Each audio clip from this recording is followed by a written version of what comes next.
Korupsi ini kan satu penyakit akut sebenarnya, satu penyakit akut yang diderita di negeri ini. Gue itu ngefans sama Pak Mahfud itu udah lama, karena beliau itu orang yang sangat hebat dalam mengkonsepkan yang namanya keadilan.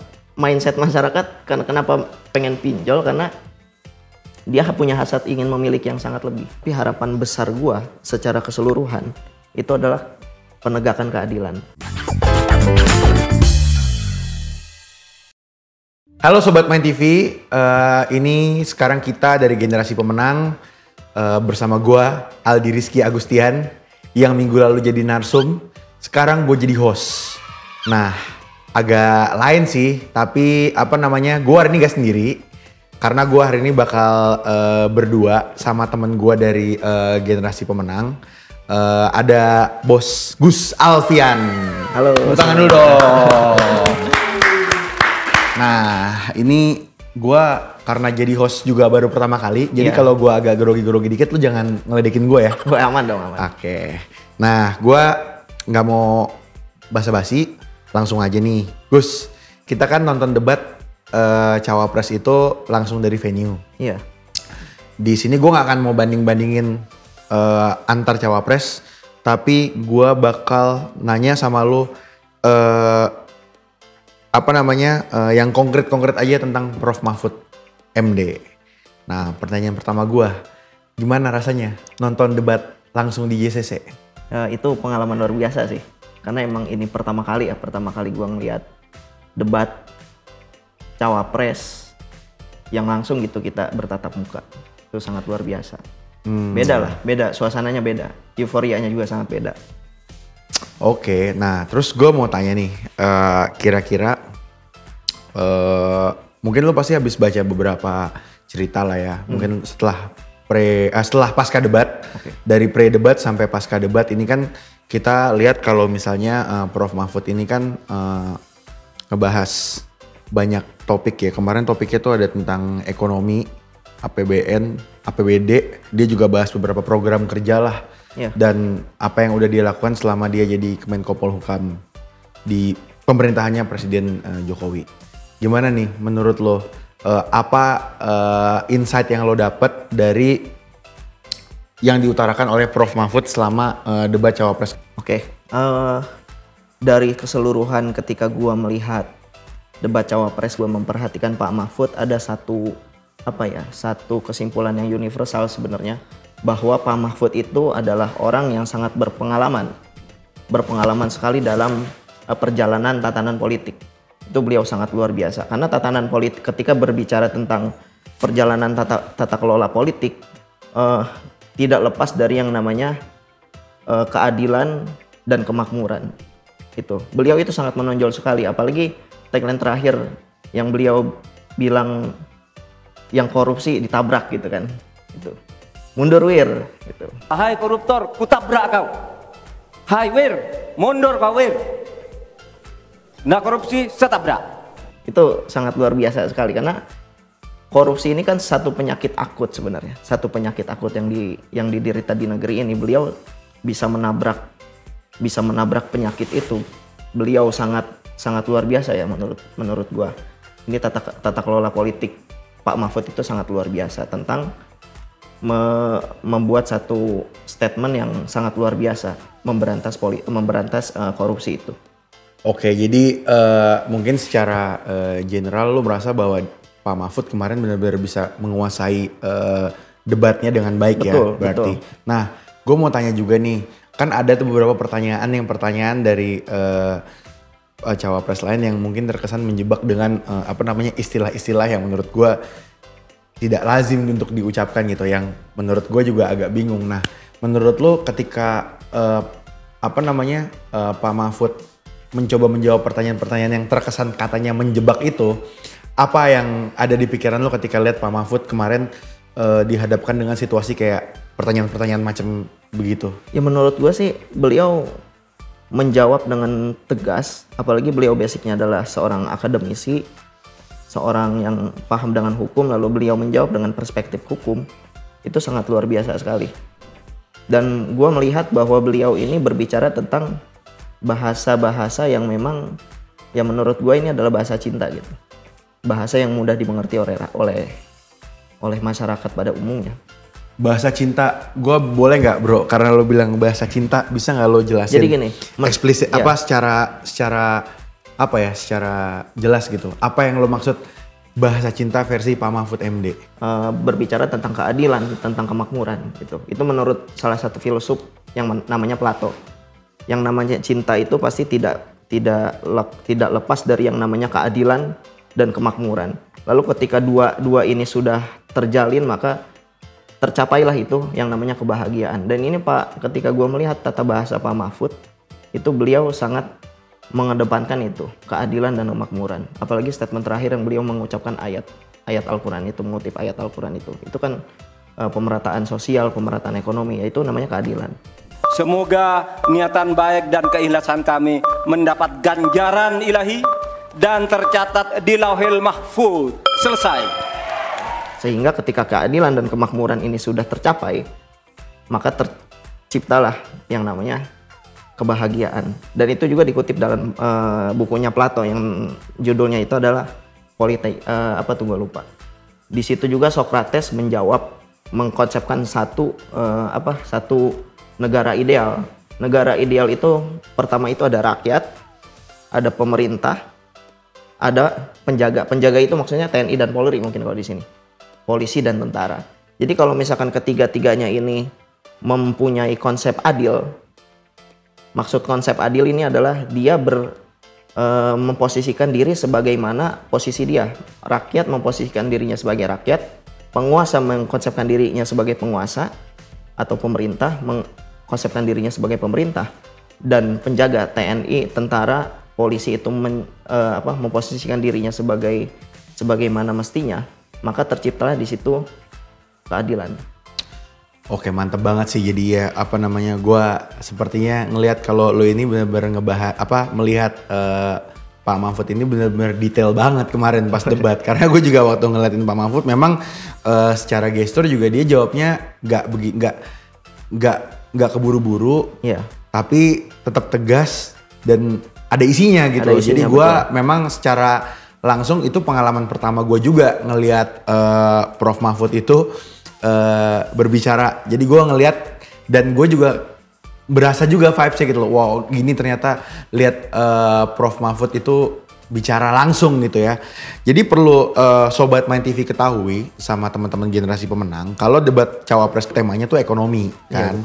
Ya, jadi ada ekonomi kerakyatan, ekonomi digital, keuangan, investasi pajak, perdagangan, pengelolaan APBN, APBD, infrastruktur, dan juga perkotaan. Nah, ini ada beberapa pernyataan yang memang udah sempet gue kutip. Ada 5 pernyataan dari diplomasi ekonomi, kemudian ada KKN, terus berantas pinjol, perkuat ekonomi nasional, dan harus menyiapkan regulasi yang kuat. Nah, dari 5 pernyataan yang dikeluarin sama Pak Mahfud MD ini, lo yakin nggak kalau misalnya Pak Mahfud terpilih jadi wakil presiden bersama Pak Ganjar, ini 5-5-nya akan terrealisasi? Gue yakin. Secara begini, kalau kita bicara diplomasi ekonomi ya udah terintegrasi lah antar stakeholder.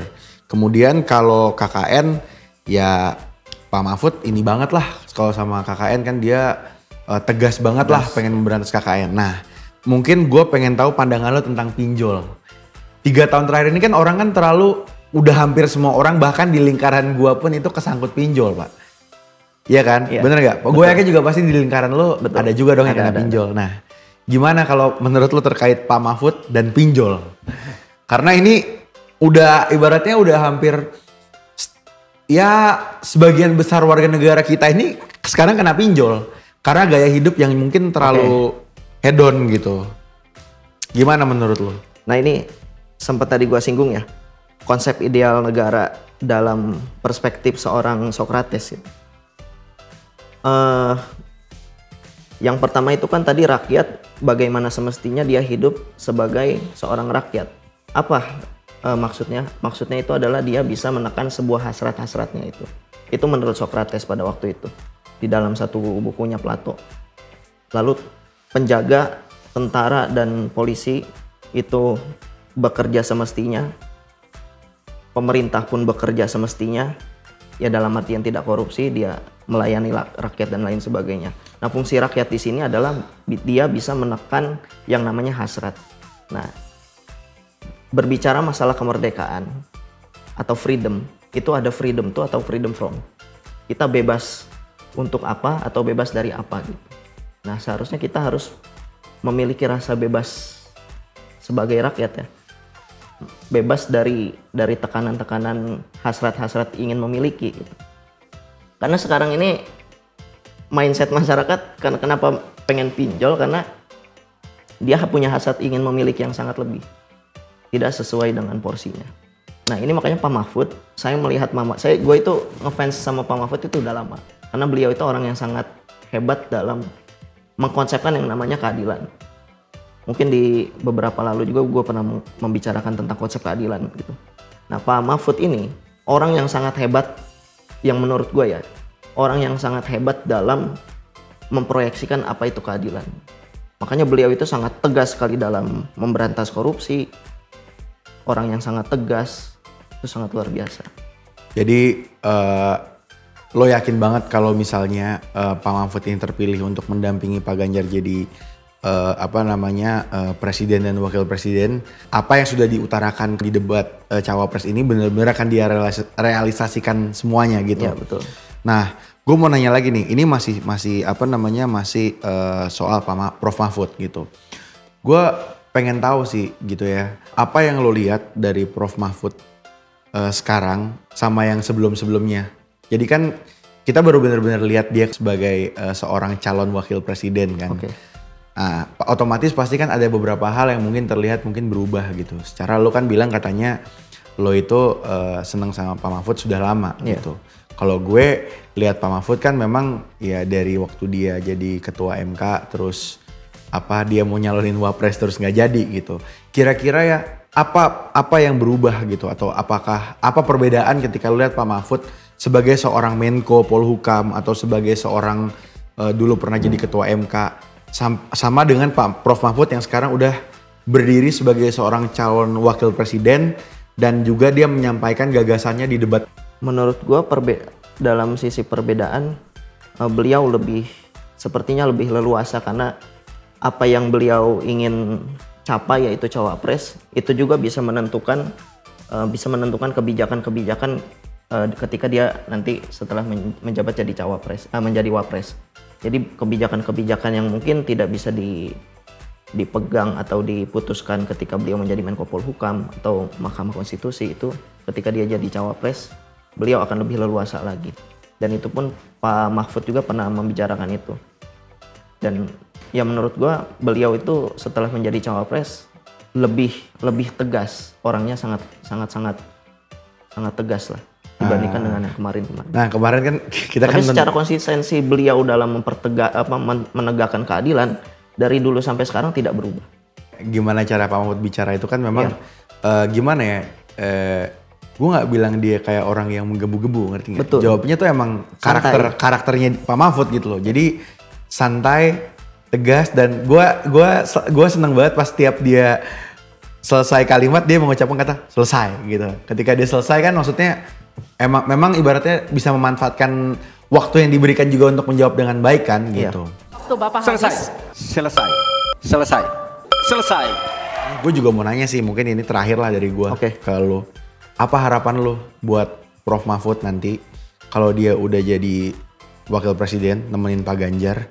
Otomatis kan pasti akan ada masalah-masalah yang berulang seperti pemerintahan sebelumnya gitu lah. Ya kita nggak bisa memungkiri lah bahwa hal-hal itu selalu terjadi di pemerintahan manapun gitu, di kabinet presiden dari dulu sampai sekarang sampai Pak Jokowi terakhir. Nah, ketika Prof Mahfud mendapatkan mandat yang lebih besar dari sebelumnya sebagai Menko Polhukam, apa yang lo harapkan, yang benar-benar lo harapkan, ibaratnya kayak yang tidak ada di presiden atau wakil presiden sebelumnya, ini benar-benar bisa diwujudkan dan bisa dilakukan oleh seorang Profesor Mahfud MD gitu. Gue pengen tahu aja karena gue juga sebenarnya greget gitu loh, penasaran kayak ini kalau Pak Mahfud jadi wakil presiden namanya Pak Ganjar, terobosan apa yang kira-kira ada gitu loh di luar penyampaian visi misi, di luar program 21 program kerja yang udah kemarin dibilang yang 2015 triliun, gue yakin itu orang pasti sudah paham.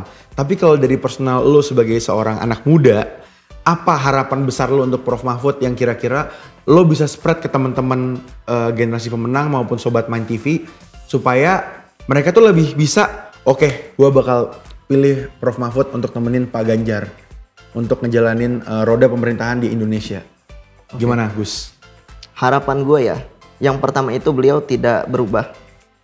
Beliau tidak berubah, konsisten dalam menegakkan keadilan. Itu yang pertama. Yang kedua, ya aksi nyata beliau. Apa yang beliau janjikan, apa yang beliau sampaikan. Tapi harapan besar gue secara keseluruhan itu adalah penegakan keadilan. Dulu gue pernah berbicara masalah konsep Indonesia itu bagaimana bisa menjadi satu negara yang makmur. Pertama itu adalah kemerdekaan, sudah kita raih. Yang kedua itu adalah persatuan, tinggal kita rawat. Yang ketiga itu adalah penegakan keadilan. Keadilan sosial, hukum, ekonomi itu harus kita tegakkan. Adil itu maksudnya pemerataan juga. Keadilan sosial, hukum, ekonomi sudah tercapai sehingga terjadilah Indonesia yang makmur, yang lebih maju lagi. Mantap. Berarti lo udah yakin banget lah ya kalau Prof Mahfud bisa bisa mendapatkan amanah yang lebih baik lagi dengan jadi wakil presiden ya. Betul. Yakin nggak? Yakin banget. Yakin banget ya. Yakin banget. Gue juga yakin kalau gitu. Oh, iya. Oke deh sobat Main TV, teman-teman generasi pemenang, mungkin itulah tadi insight dari temen gue, Gus Alfian, tentang pandangan dia soal Prof Mahfud MD dari pada saat debat debat cawapres ya. Dan juga gue mengulik-ngulik lagi tentang bagaimana dia melihat Prof Mahfud MD sebagai seorang teladan, seorang panutan dan seseorang yang ibaratnya negarawan yang baik dan bisa dicontoh. Karena personal gue juga ngefans banget sama Prof Mahfud MD, apalagi dengan cerita-cerita yang dia udah pernah ceritakan, yang udah gue lihat dari waktu itu mau jadi wapres nggak jadi, sampai sekarang akhir-akhirnya dia bisa jadi wakil presiden. Itu menurut gue memang udah bakal jadi kesempatan yang sangat besar untuk Prof Mahfud. Jadi mungkin ada lagi yang mau ditambahin Gus? Cukup mungkin ya. Oke deh kalau gitu mungkin buat Sobat Main TV, teman-teman generasi pemenang, sekian dari gua Aldi Rizky Agustian. Mohon maaf kalau misalnya ada kesalah kata atau mungkin salah penyampaian, dan gue Aldi Rizky balik lagi sama Gus Alfian, kita pamit.